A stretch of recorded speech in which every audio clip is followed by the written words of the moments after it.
Oke, balik lagi dalam Sudut Ruang episode 2. Kita akan bahas soal introvert itu istimewa. Why? Golongan orang-orang santuy, berjiwa kalem yang umumnya pasti jarang diketahui banyak orang. Semangat dan bad moodnya seringkali tak bisa dibedakan karena tercover tanpa perbedaan. Orang-orang yang terlahir dengan sedikit ekspresi terkesan membosankan karena selalu tampil tak menonjol ke permukaan. Ucapannya ringkas, terlampau padat, dingin dalam bersosialisasi menjadi paket komplit. Mengapa banyak orang menganggap golongan satu ini menjadi abnormal?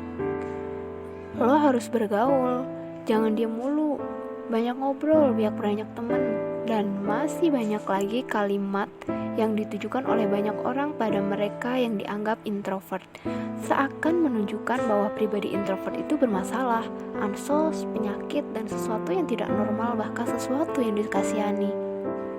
Nah, buat kalian yang merasakan hal ini, mari kita bahas lebih dalam mengenai fakta yang sebenarnya soal mereka si introvert. Kalimat-kalimat di atas biasanya diucapkan para ekstrovert kepada introvert dengan maksud untuk memotivasi dan mendorong mereka agar lebih proaktif.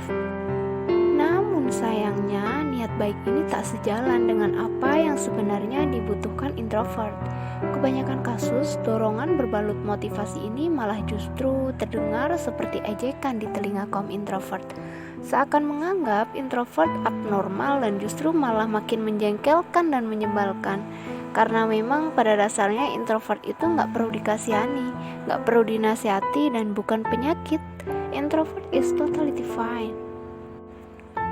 Kenapa selama ini doktrin pada mereka introvert itu terkesan buruk? Karena masyarakat sosial menganggap introvert itu pribadi yang antisosial, gak ramah, cuek, pemalu, pendiam. Sedangkan ekstrovert kebalikan dari itu semua dan dipandang positif. Lucu sih sebenarnya. Padahal bila bicara angka, setidaknya 50% dari penduduk Amerika Serikat adalah introvert, kira-kira sebanyak 160 juta orang. Sementara itu diperkirakan sepertiga penduduk bumi adalah orang-orang introvert. Lalu, apa benar mereka perlu mengubah dirinya agar bisa diterima di masyarakat?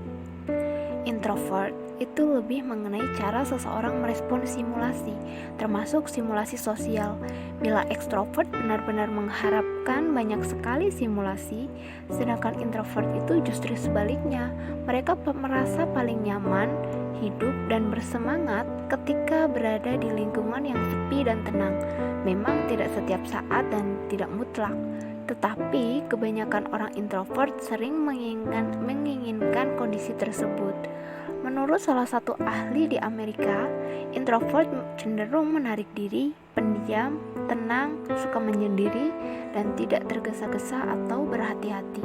Tak cuma itu, seorang introvert juga lebih suka bekerja secara mandiri.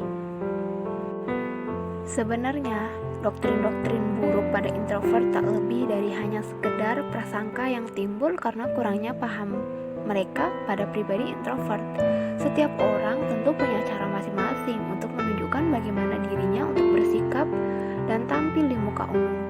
Baik ekstrovert maupun introvert sebenarnya punya kelebihan dan kelemahannya masing-masing. Sama-sama punya potensi yang cara kerjanya berbeda-beda.